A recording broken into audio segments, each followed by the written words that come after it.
feel like not every real estate market is equal out there. And there's some markets, and, you tell me if you're there, with like super compressed cash flow, you're not sure about appreciation. It's like harder and harder to grow your property management business in it. Like Phoenix comes to mind, Denver comes to mind, and I know there's others out there, right? Keith Andrews showed up, and he's in that Denver area. He's in Colorado Springs, and he is growing like gangbusters. When I looked inside of his business, I realized he is doing something really unique with his business model, and that's this idea of BRRRRkey. Something that I had heard of, but I had never seen operating. It's like turnkey, but you also BRRRR, the property for somebody. And, the results kind of speak for themselves, right? So like Keith is approaching this in a different way. He's got like a different business model of how he applies his kind of like maintenance department as a construction department that's doing these things, that's finding real estate investors. I think you're going to get a lot of value out of this, and especially if you're in one of these high price markets where it's hard to find equity and you've kind of like resigned yourself to only accidental landlords. You're going to get a lot of value out of this conversation here with Keith Andrews. Enjoy.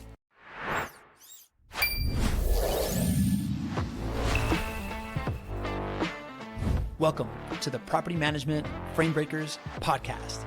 I'm your host, Pablo Gonzalez, and I am here to introduce you to the folks in the property management space that have broken the frame of what you may believe was possible. This podcast is presented by Vendoroo.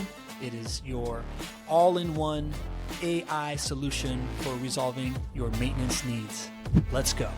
One of the things I like to ask people before I get started is just like, what is like a take that you would love to just have like produced on another platform that just validates you, giving a great opinion, right? Like what's like a one great piece of content that I can make for you, and so we can for sure land that plane at some point in this conversation. Do you have something like that? I think one of the things that we've been doing here that makes us really unique is that, of course, we do property management, right? But what we really do is we help investors or people that want to get into real estate. Specifically, we target fixer-upper properties and we guide them through the whole rehab process. We, because we're the feet on the ground here, we have a network of contractors and everything else. We can do BRRRR deals, which, everyone knows the hype around BRRRR, right? Is you buy it low, you fix it up, you rent it out, and then you refinance to try to capture all the dollars that you put into it, your down payment, your repairs back. And so we actually do that. We provide a turnkey service for that. And that I don't see any other brokerages out there that actually do that. And it's a win-win because we consider their investment our investment too, because we're going to be managing the property. So, I just closed one last week where literally we're renting it out this week as well. And it looks like they're actually going to come away with like $10,000 in their pocket after they recoup their down payment, the rehab, everything. And they're going to be cash flow positive, which there's a lot of people talking in the industry right now that like, hey, BRRRR doesn't work anymore. The rates are too high. The home prices are too high. It's just impossible. But it's just not true. And so, because we're doing one after the other, and that's really one value add that we're doing. I don't see anyone else doing. So I'd love to highlight that. And then, of course, we already started the podcast. We're starting the podcast with you just breaking that down. We're diving into that right now. Oh, I didn't even know that. Okay, cool. No, I didn't know until you just like brought up something that I'm dying to dive into, man. Okay, well, let's go there then. Yeah, let's go there, Keith. All right. Okay. Then it sounds like you've built a construction company. Like, what does the business model look like? Yeah, tell me more. No. Yeah. We just are like the middleman. In fact, we're not acting as like a GC. We just basically say, we go through the property and we go, okay, it needs X, Y, and Z. Here's who we use for X, Y, and Z. And when I say we, my partner Rob and I are both investors ourselves. So we've done this. This is how I built my entire portfolio, is buying fixer-uppers, fixing them up, renting them out, refinancing them, and repeating that process. So now as a brokerage, we're helping people do the same thing. We're just giving them some guidance. So we're like, hey, Joe the plumber has the best prices. Let's go with him. Hey, for foundation work, we trust this company. And guess what? They provide 0% financing. So a lot of times when you're buying a property like this, maybe you're using hard money.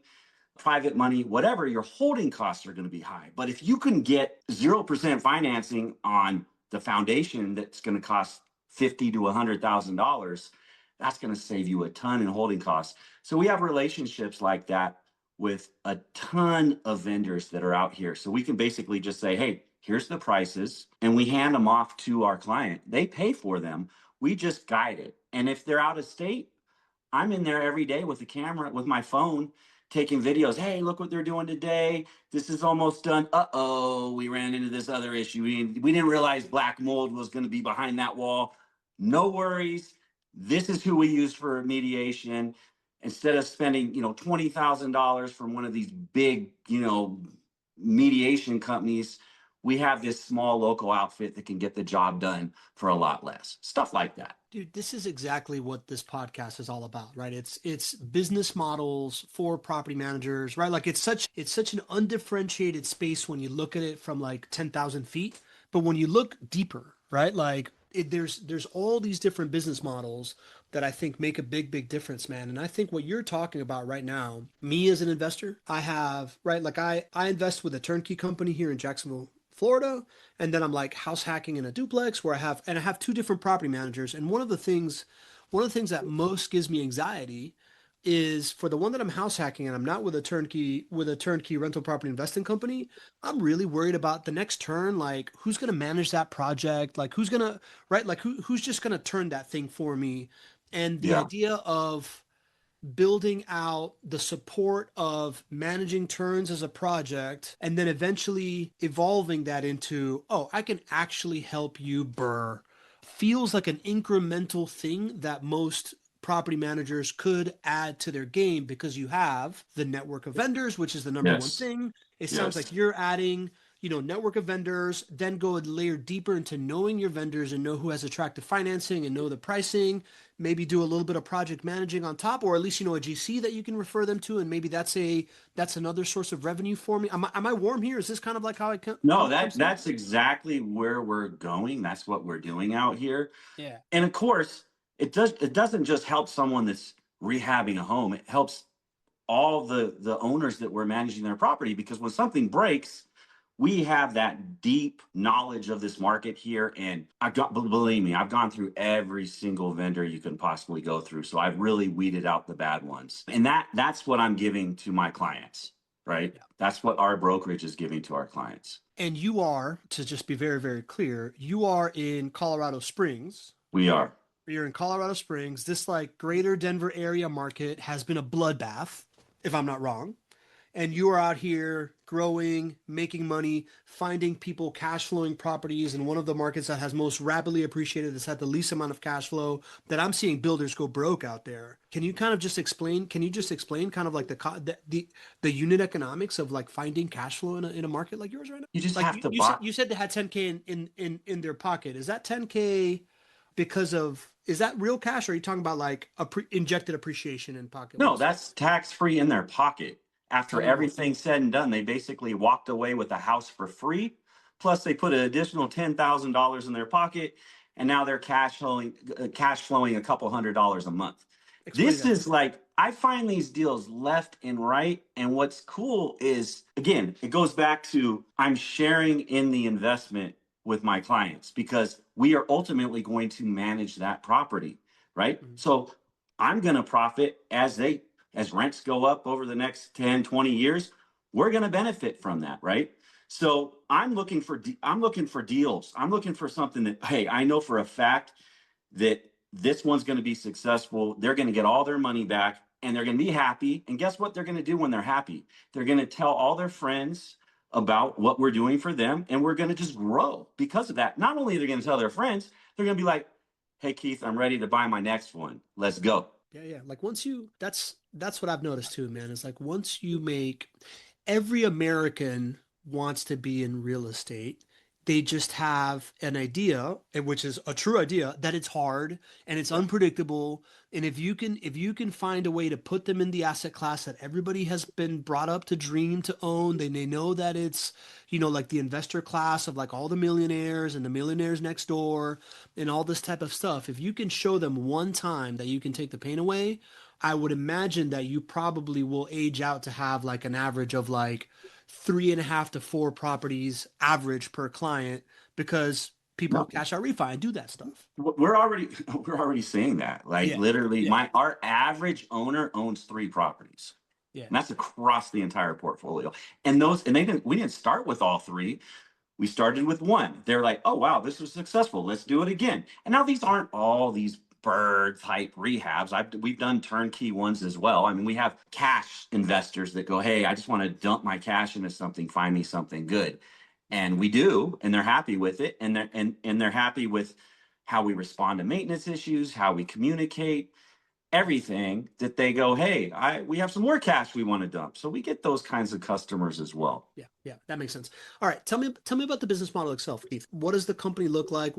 Are you charging on the front end for like a deal finding fee or a project management fee? Like, are you liquidating that piece? Are you getting referral? Like, talk to me about how you make money doing this outside of just the back end of property management. We make money on the commission Yeah, when we buy the property, yeah, right? So we hunt down the property, we find it, we get the standard commission on that purchase. And a lot of agents at that point, like, okay, I'm done, got you the property, I'm hands off. Our expectation is we are going to manage that property, right?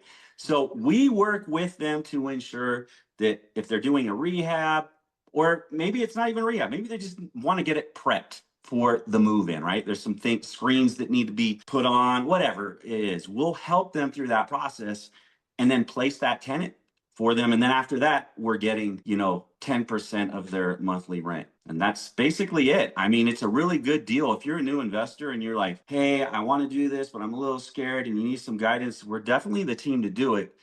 And as of right now, so including myself, we have a total of 4 agents.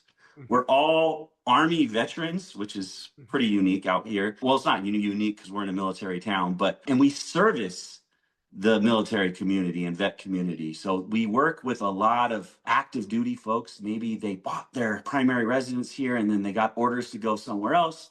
We could help them, by managing their property. Maybe it's somebody that's interested in doing something creative, house hacking, something like that. We work with them. And again, because this is a military community, another part of this is that I'd say 80 to 90% of all of our tenants, are the residents that we're placing in these homes, are also military families. So we're very tied into this community. The military flywheel piece is something that I'm very interested in, and I could go down that rabbit hole, and if we have time, I will.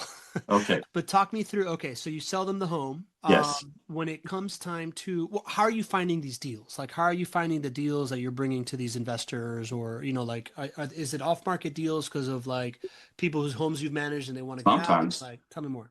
Sometimes it's off market. Yeah. I'd say more times than not, it's on market. The thing is like people always think they have to door knock to find deals. A lot of times it's just sitting there on the MLS and it's a property that most people are too scared to touch. Here in Colorado Springs, we have a ton of like foundation issues, right? The ground moves here. And so there's a lot of homes, even newer homes, that have foundation issues. And a lot of investors are scared to death of these foundation issues.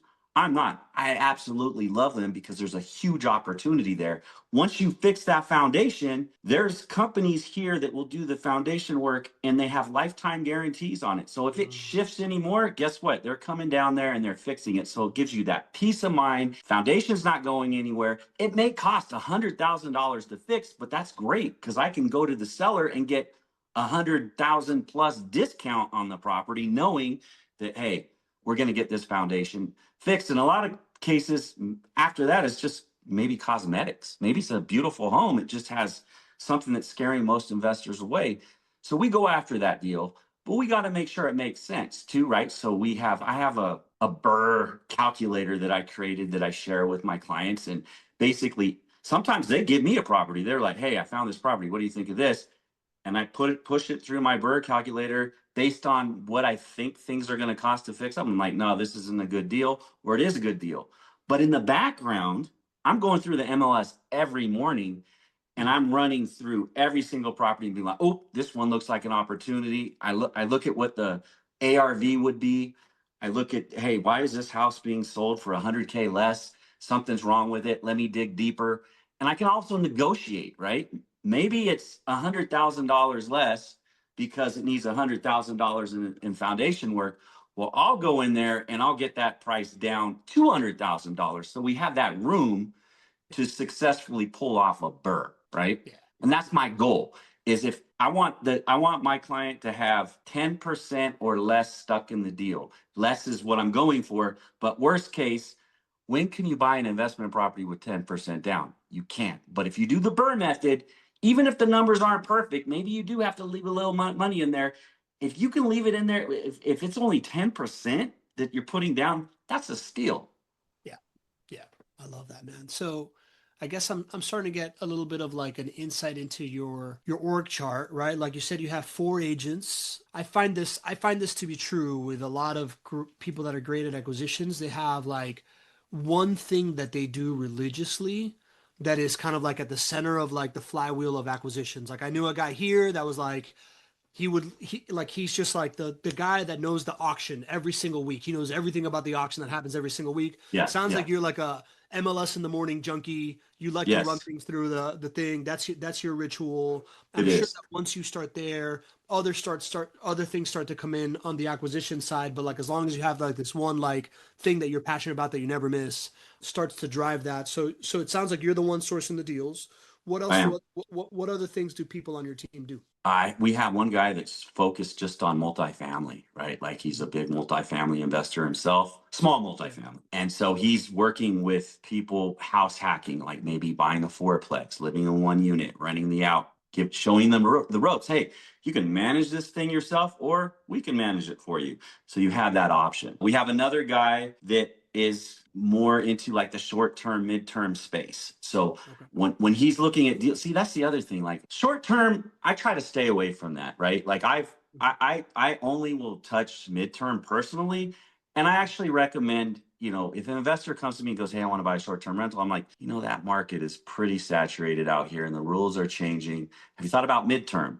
Because midterm does extremely well out here Yeah. because of the military. Really, you The got these military. families moving into town and they want to maybe buy a house or rent a house, but it's going to take them 30, 60, 90 days to do that. So having a midterm furnished rental right next to base is sure of a lot better, especially if you have kids and you want to maybe get into a certain school district or something like that. It's better than staying in a hotel.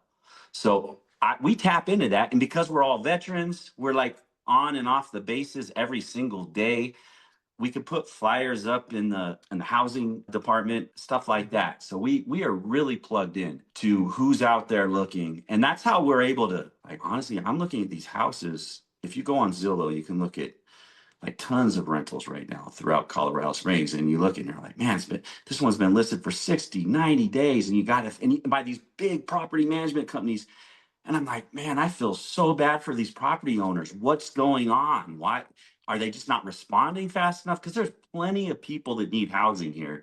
I just don't understand why there's so many houses just sitting vacant. And I think it just goes back to not knowing where to get tenants for one thing, and also just not being proactive. And our team is like super proactive. Like if we get an inquiry on a property, we are talking to that person immediately. One of the things like Vendoroo actually is helping us with is being able to capture every single phone call that we get immediately so that we don't drop anything, whether it's a tenant issue or a lead of some sort for a owner that's trying to rent out their property or buy a rental property, or a tenant looking for a rental property. Tell me more about that, Keith. So, because what I'm hearing from you, your through line here is that it sounds like you guys have a lot of capacity to be doing things. The average property manager I talk to is trying to catch up to stuff. It sounds like you're playing a ton of offense. Like you're like looking for deals. You're doing all these kind of like proactive things.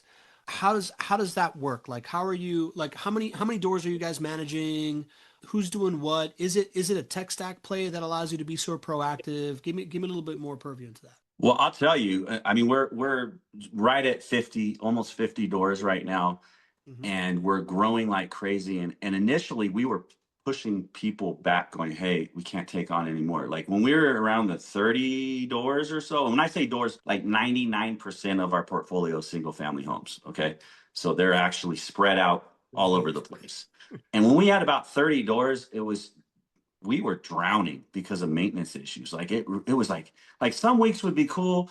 Next week we had like 5 issues in the middle of the night, and we're like running around. We get to the property, we're like, oh shoot, we got to call this guy, and then we're like texting him, calling the vendor, talking to the owner, and like all this coordination was just eating us alive. Where I definitely wouldn't have time to work with clients looking for the next, BRRRR opportunity or anything like that. But then we brought in Vendoroo to automate our property maintenance, right?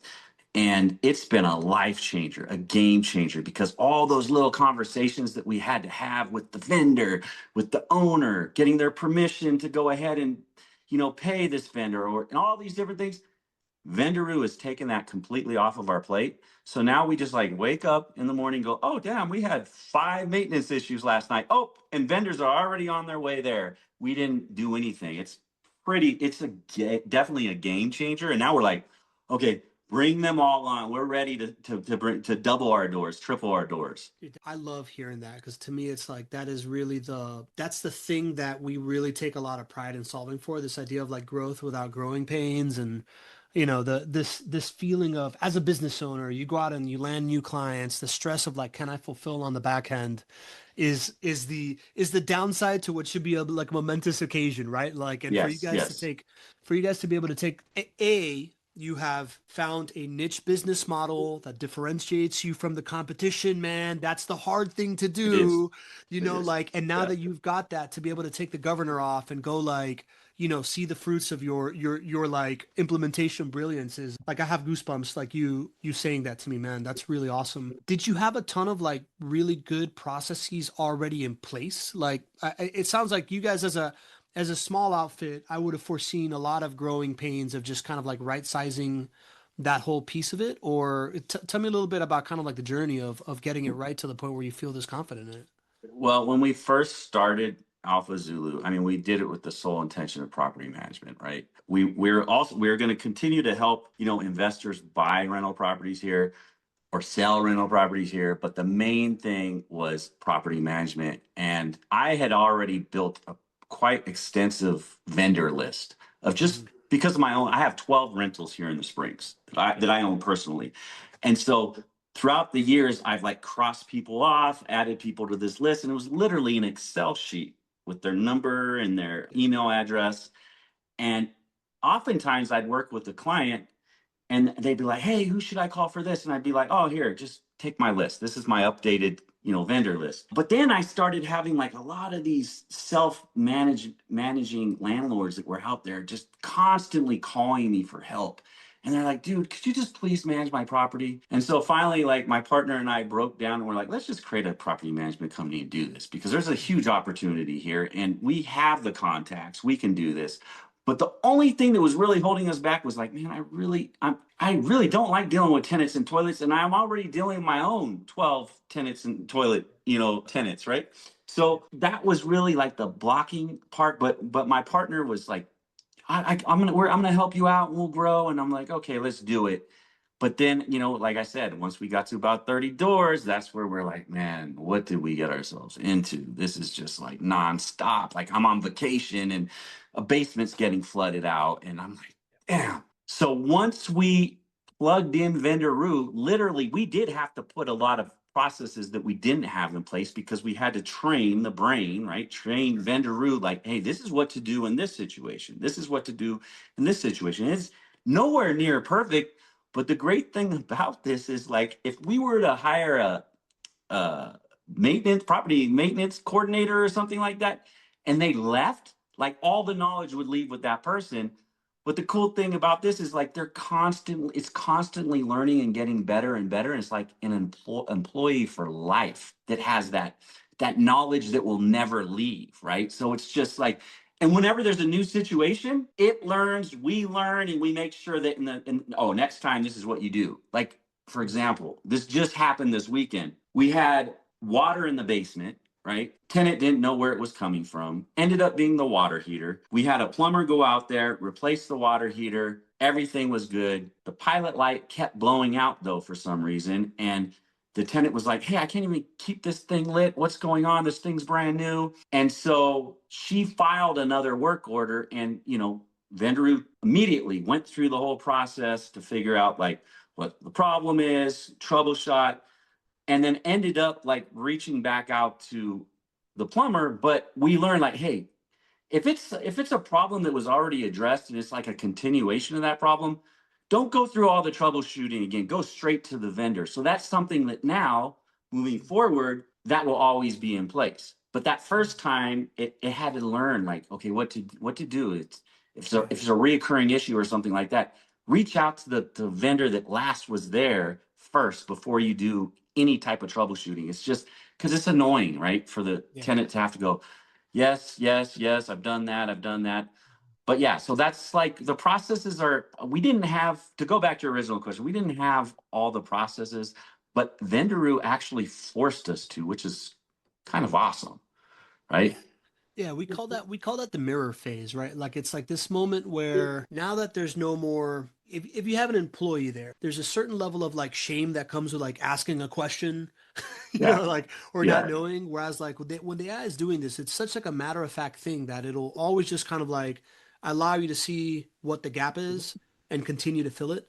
And that piece of it, that rapid iteration, and then from the operator side, knowing, hey, once I tell the AI this, it's not like I don't have to tell it again, right? Yeah. It's just like continuous. It's like, build and scale, right? Like to like teach and scale. Do you spend a lot of time kind of like looking at what the AI is doing, or is it now just at a moment where it's like pinging you guys when there's an escalation and you got to just make a call on it? How does that look? I mean, we look at it. I'll wake up in the morning and I'll look at like what's going on, make sure things are moving forward. Sometimes I do need to intervene, right? Maybe a resident is not responding or something like that, and the vendor's trying to get there and they can't. Or the vendor will call me directly and be like, hey, dude, I've been trying to go over there and no one's opening the door. So I do need to jump in and just make sure that once in a while that everything's moving smoothly. But it's more of just like I wake up in the morning, oh, these are the issues, they're all being handled, great, now I can go on with my day. I don't stress off of it. I used to like literally stress in the middle of the night, like, oh my gosh, man, what if something happens tonight? I'm thinking about it as I'm trying to go to sleep, like, oh man, oh, it's freezing temps outside, oh, what if a pipe bursts in one of our properties? But now if a pipe bursts in one of our properties, it's handled. We'll find out about it in the morning, but I have no worry that the mediation company is not going to be there. All these things aren't going to take place. The correspondence to the owner is going to be there. All that stuff is taken care of in the background, which is awesome. I appreciate how you describe that, man. Like I'm definitely clipping this and playing it for my team, because this is what they need to hear, right? Like to like see like the thing that they're doing. I'm clearly not gonna have a better advertising than what Keith is saying about Vendoroo here. So I hope that this has you interested. But something you may or may not know, right? Like it's obvious right now that all these AI agents are coming out, right? Like even the biggest haters are talking about AI agents. You know who I'm talking about. And people are building their own. There's other people entering the market. Here's what Agentic AI builders haven't figured out that us, by being first to market, have really figured out. In order to not scale chaos, and in order to really be able to handle the edge cases, which is really the game here, you need a very deliberate strategy for how humans oversee the AI. And for us, we went through this process, right? Like you probably know this, but we started off as like an outsourced maintenance company with a bunch of, RTMs, running maintenance, making decisions on maintenance, making actions on maintenance, but like consulting with an AI and training it. Then as the AI got better, those RTMs started allowing the AI to make the decisions, but they were still executing them. And then when the AI got better, the AI started making the decisions and executing them. And we had a very similar moment, which you will have as you grow an AI, like an AI workforce, of figuring out what to do with your people. And the answer is workplace redesign. For us, that answer was understanding that having this group of like 50 expert maintenance coordinators that know how to use AI intimately will be the thing that allows our clients to not just have a regular onboarding where you just plug things in and scale the chaos that you already have, but to go in, part of our onboarding is to go through your processes, right size them for AI, and get get your processes done before you launch.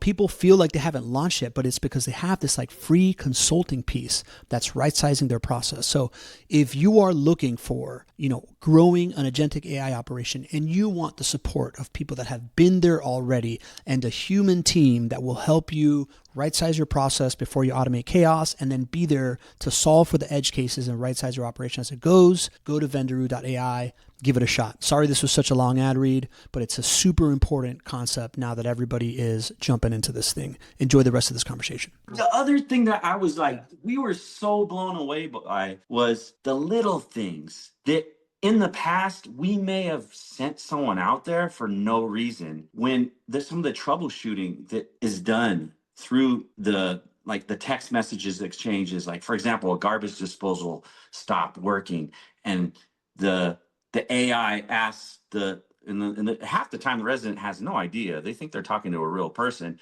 They have the tenant take a picture of the garbage disposal, and once it has that picture, it knows the vendor and exactly how to, you know, maybe it's at the bottom there's this hex screw that you just have to turn a couple times and that will unclog it. Dude, I think there's been like 3 times that's all the issue was and it was fixed, and we just woke up in the morning and we're like, oh dang, we had a maintenance issue and it was fixed already and we didn't even send someone out. That's awesome. Lots of little stuff like that. I say about 10% of all the calls we get have been handled through the AI without sending anyone over there. That's amazing. Amazing, dude. It's amazing that you say that number because the official number is like 9.6%. Right. Yeah. So it's like right around it's right around, like across all properties, right? Like that's spot on, man. Yeah. Do you take those moments like when that happens, do you ping the owner of the property to be like, hey, we just saved you a $250 like trip charge kind of thing? Like, are you guys there yet? We have not done that. And that's something that I think we need to do. One of the things we weren't doing early on is we weren't like communicating with the owner because it was AI handling it. Like things were getting done and the owner wasn't aware of it. But now we've made some changes so that the owner is always in the loop, because I think that's important. So moving forward, yes, if someone calls tonight and their gas fireplace isn't lighting up, right, and AI is able to walk it through it to light it, the owner's going to know. The owner's going to know that, hey, just so you know, the gas fireplace isn't working. We're in the process of troubleshooting it. We'll let you know how everything turns out.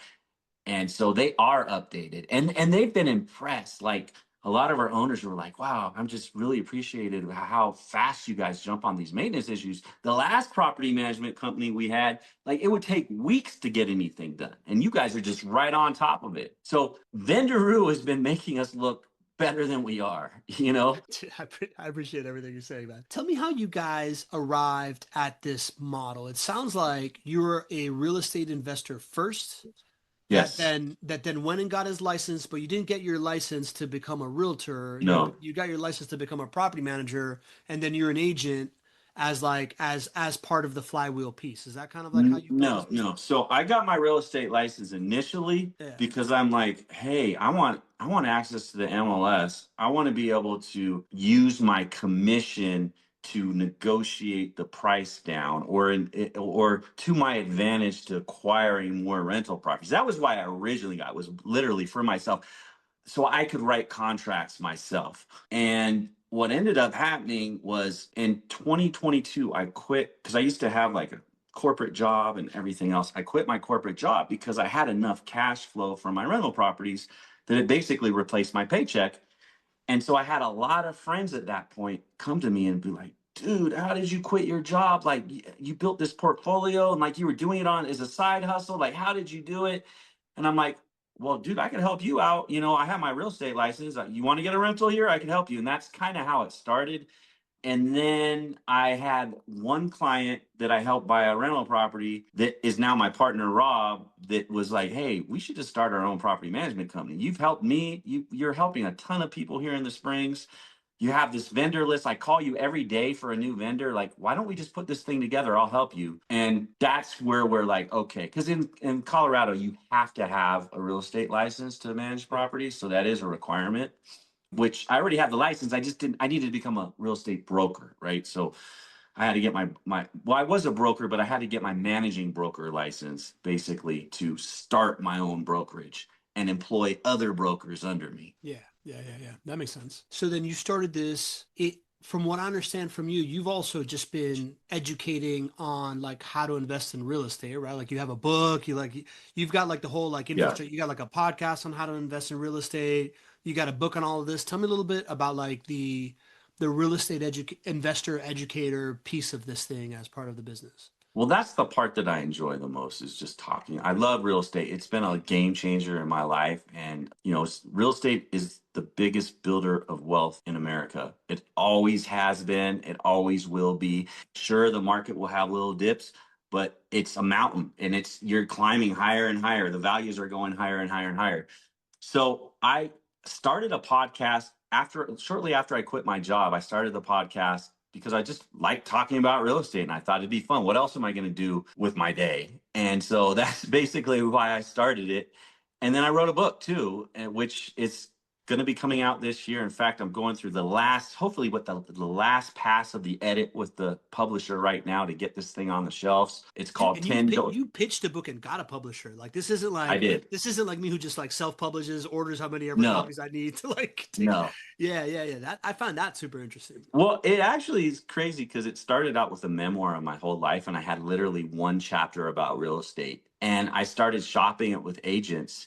And I had one agent say, you know what? People would be a lot more interested in your entire story if they knew who you are. And I think who you are is this real estate guy because you have a podcast. Why don't you just expand on that? And that's your first book. And so that's basically what I did. And I realized that, you know what? I've learned a lot of things in my journey. I did a lot of things wrong and a lot of things right. And so that's what the book's about is like how I did it. You don't have to follow my blueprint exactly, but my story shows that basically anyone can do it. And hopefully, after you get done reading my book, you won't make some of the same mistakes that I did. So you'll be far more successful than me. Yeah. That's awesome, man. I can't help but be impressed with like the capacity of like being able to do all the things you're doing, right? Like this is I don't think it can be understated, this idea that if you have a 15 door portfolio, you then open up your world to like all these different things that you can now do with Yeah. this like backdrop of stability that continues to happen, right? Like Yes. I feel like, me right now, my 5 door portfolio, I'm not there yet, but I see it, like once I have 5, I'm about to go do my first cash out refi, right? Like started investing in 2021. Yeah. I'm starting to see where kind of like this flywheel starts to take effect. And I think so many people get stuck in this idea that's like, oh, you got to get 40 properties, you got to get 100 properties. When in reality, if you can just get yourself your first like 3 and then start building towards it, you're probably at 15 within like, in under 15 years, 20 Oh, years. easily. Yeah, Yeah. right. Like Yeah. without thinking that you're saving enough money for a new rental property every single year, just because it starts to accelerate as it goes on. And once you're Yes. there, now like all this optionality that you have is what's up. This Yeah. is what we're Yeah. playing for, right? Yeah. Which Yeah. you've Yeah. chosen to build a property management company. Yeah. You've chosen to continue to like serve the military by providing them housing and help other investors, right? Like, what I'm seeing is somebody that's like super in their integrity, serving with like the lessons that he's learned in life and like generally pumped about what you're doing. And I think that's really Yeah. cool. You don't meet a lot of people like that. It's cool. I love helping people and Yeah. I've had success. I like to see other people succeed as well. So if I can help them do that, like there's no better joy than having like a successful like BRRRR with a client where it's so successful that they're like this last one, they're walking away with $10,000 tax free in their pocket. They have a house that's cash flowing a couple $100 a month and they picked it up for free after everything was said and done, and they have an additional 10K. So it's like that is a success story. And to see them reach that and then do it again and again and do it like earlier in life than I did, where by the time they're my age, they're going to be like way above where I am right now. And you're right. Like a lot of people talk about like, oh, I need 100 doors. And one rental property free and clear will change your life. One, right? Yeah. And so the great thing about these rental properties is, yeah, you got cash flow. That's great. But you also have a tenant that's paying down that mortgage. Eventually, it's going to be paid off. We're all saving for retirement, 401ks, all this stuff. If you did that with real estate and you just put every extra dollar in, just like, hey, by the time I retire, I want to have 5 paid off homes, you are set forever. You can live off that comfortably for the rest of your life. It doesn't need to be 5. You could even do it on 3. It depends on the market you're in, 2, right? But yeah, it's just, and it's something that you don't have to have a silver spoon in your mouth, right? Yeah. It's a great You could equalizer in come, America, man. you could come from nothing. You could just, you could be an active duty soldier in the military, an E1 private, just getting started. You could buy your first house your first year that you're in the military, right? And then just build that over the next 20 years. So when you retire, not only do you have your military retirement, you also have your real estate retirement. Yeah. So that's where I love seeing service members take advantage of that. I really do. Man, I love saying that the spine of the American dream is the real estate market, right? It Like is. it really is the It thing, man. is. I want to dive into 2 things specifically before I let you go here. One is you've mentioned a handful of times now getting into a property, picking it up for free with 10K in your pocket. Can you please explain that to me? Like you're saying that like when I first start the investment, I have X in the bank account. By the time that I own the property and it's rented by somebody, I have X plus 10K. Yes. Explain those. Explain those. Like I know that that's what the BRRRR is, but explain that on like a mathematical level. Okay. For my friend that's listening, asking for a friend.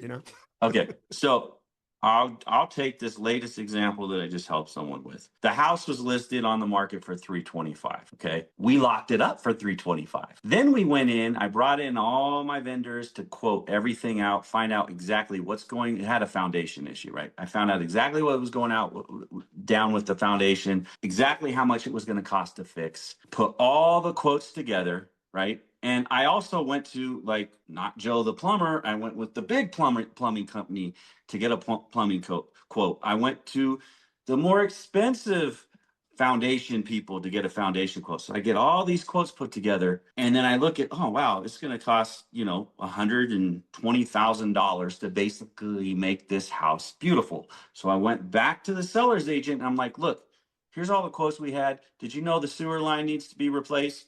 Did you know that, the foundation, this is what the foundation folks are telling us, we have to come down on price.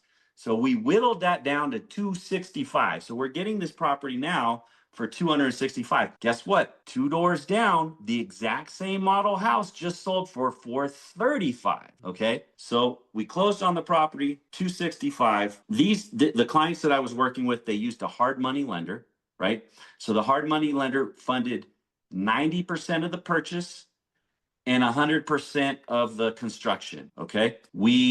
So hold on. So time out, just to make sure I'm tracking along. So our friend that's listening might also be tracking along. That means that as the seller, you got it for like 235, you said. So as a seller, I would have put down 265. 260. All right. So a seller, I put down $26,000. Yes. Yes. A hard money lender comes in with the rest of the purchase and the construction loan. So right now, when we said I was at X in my bank account, right now I'm at X minus $26,000. Minus 26. Yes. And okay, now we're on to the next step. Continue. Okay. So all the repairs, the foundation work and everything, we bid out like crazy. I went to every single sewage line repair company that I know here in the Springs. Be like, here, I have this quote. If you could do it better, it's yours.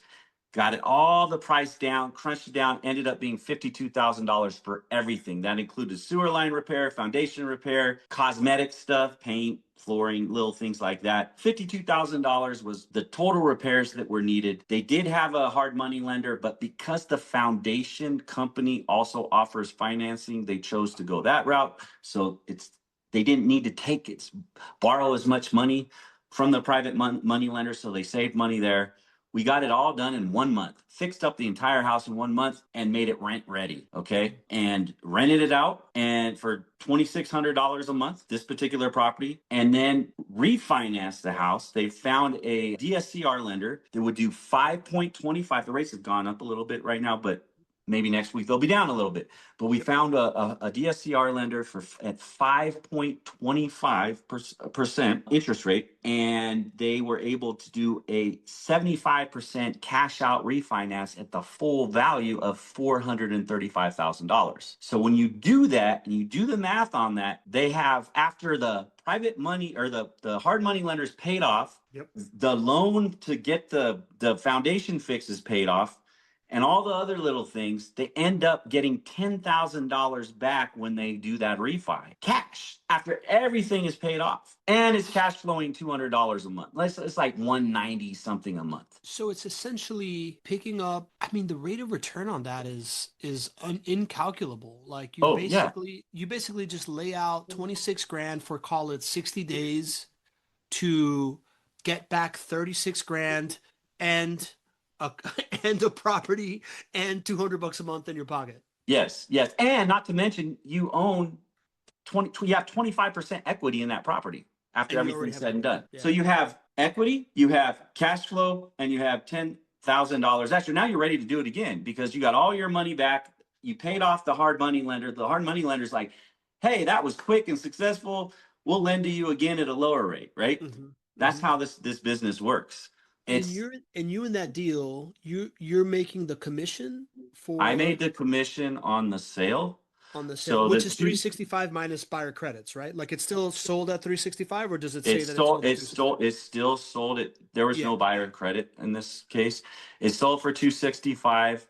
Oh, I personally made 2.5% commission on the sale, and that's it. And now my company will be making, like, when we work, all of our owners, we have a standard, we take 10% of the rents, but if we're managing more than one property, we drop that to 8%. That's cool. This particular client we are already managing one of their properties for them. Yeah. So we're only charging them 8%, but 8% of the rents for life, for as long as we're managing the property. So once they buy that property and you're managing it, nobody is renting it for that first month because you're doing the remodel and you're kind of like overseeing that. Yeah. Are you charging maintenance fees and stuff like that? Like, are you upcharging a little bit for the project management, or do you just pay them with a contract? No, I made money on the commission, man. And honestly, I'm not hungry to make more money there. Like, I literally got into this because I enjoy it. Like, I love seeing a house get transformed. Yeah. It's fun. And I mean, I would have bought this one myself, but I enjoy helping other people build wealth. And again, I get to participate in the investment because we're managing the property for them. Yeah. So it's a win-win. It really is. Keith, you're going to be a rich man, dude. Like you already are like a rich man in the sense that you like pay yourself, but like that you control your own time. But for you to be able to, like, this business model, and I'm now kind of like putting it all together, that I recently heard the term BRRRRkey. That's not turnkey. It's like BRRRRkey, which is essentially what you're doing. You're providing a turnkey BRRRR service with the property management on the back end, and you're essentially somebody is paying you $6,625 to make them $10,000 in 60 days, plus give them a rental property and then manage it on the back end and like partner with them to just like make it successful. It feels like these are the types of business models. This is why I love this kind of like vertical integration of rental properties via the property management piece, because it enables all these other things. But like, you have an inventory that if like somebody were to not want to own it anymore and you took it over, it's an inventory that like makes you money. You have a product that everyone in America can like use, and you can like direct in a way that that benefits the thing that you most want to support, which in this case is military families. Like, I love these types of business models, man. I'm super pumped we're having this conversation. Yeah, it's fun. Yeah. All right. So last thing, the military family. I've had this conversation on the surface with a couple of people that are kind of doing some of this, but and I know enough to know that there's a terminology for when you get relocated as a military family. PCS. What's it called? PCS. BCS. No, like, PCS. Sorry, I was like the bowl games. All right, so you get PCS, and this idea of being PCS can be I'm getting PCS right now, and I really liked where I live, and I just bought this house, and I got to sell it, and whatever.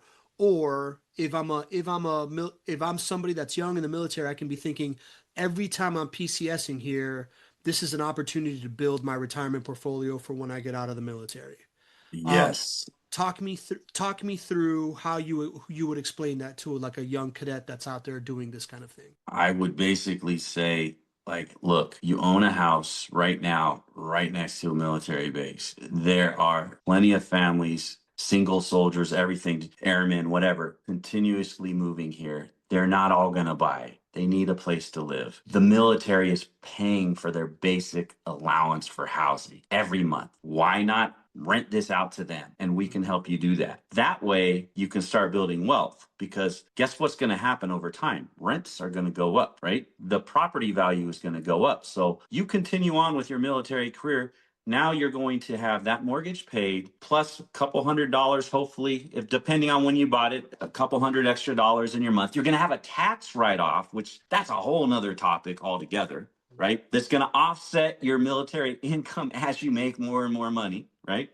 And then when you get out, maybe you only stay in for 10 years. Now you have this passive income that we're managing for you. So it really is passive. When you have a property manager, it's passive. You don't have to do anything. Yes, you'll have a water heater that needs to be replaced or something like that.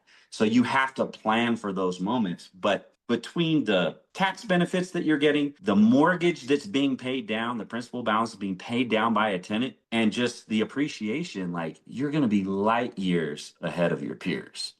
So that's really what we break it down and explain it to them, show them a graph like, hey, this is the last 100 years in real estate. Like, why would you sell this property? Every property I've ever sold that I personally own, I regret. Like, you have no idea. I've like had homes that I lived in that I thought that I had to sell in order to buy the next one. I should have kept them. I should have just, if I needed the down payment money or whatever, let's just say, I could have just done a HELOC or a cash out refi or whatever to get those funds out. I did not need to sell that property. I mean, I have a house, and I always go back to this one. I have a house, the first house my wife and I bought in San Jose, California, which is a very expensive market. We bought it for $400,000, right? We sold it for $645,000. Woo, we hit the lottery, man. $245,000. Yes. What did we do with that $245,000? We paid off a car. We bought another car. We put the rest into the next house that we bought. Like, we went on a vacation. We did all these silly things. Today, that house is worth, kid you not, and this wasn't even that long ago. We sold that 2 million house. bucks. Oh, 1.67 million, right? Wow. Yeah. We sold the house in 2014. Oh my God. Like, it wasn't even that long ago, right? Yeah. And just what, 12 years? It 1.6. We sold it for 6. Like, what? Like, we would have had $1 million in equity or more than that, because it also would have been paid down by a tenant.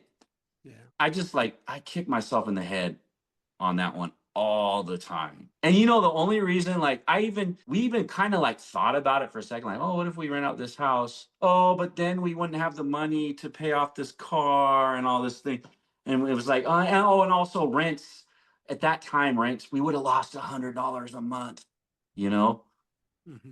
But we weren't thinking about appreciation. We weren't thinking about the tenant paying down that principal. We weren't thinking about the tax advantages. $100 a month, like you tell, it's kind of like that law on real estate, it's just like, just be cash flow positive as a, bar none real estate investor. But I would imagine that as someone in the military who has a very steady income, like like that $100 a month can essentially be like, this is me saving $100 a month, right? Like, it's like a forced savings of Yes. $100 a Yes. month that compounds and has all these other things. And, your job is going to be there, right? Like, you're in the military. That's what people don't look at. Yeah. Because, like, if Yeah. I'm losing $100 a month, but if you look at how much of the payment the mortgage payment that you're making every month, because that tenant is paying you, Yeah. how much is going to pay down the principal, right? If it's less than $100 a month, then okay, yeah, maybe this isn't a good investment, but it will be in a couple years. But if it's anything more than that $100 a month that you're losing a month, you're not losing anything at all. Yeah, that's interesting, man. It's pretty cool, Keith. Anything else, man? Anything that we haven't touched on that I should have hit on here, man? This has been fun. Well, I mean, other than we're out here in Colorado Springs, Yeah. whether you're looking to do something creative, right? Maybe a BRRRR deal or something like that, or not. Maybe you're just looking for a turnkey rental of some sort. Maybe you're moving here and you're thinking about house hacking or something like that. Definitely want to contact us. We can help you.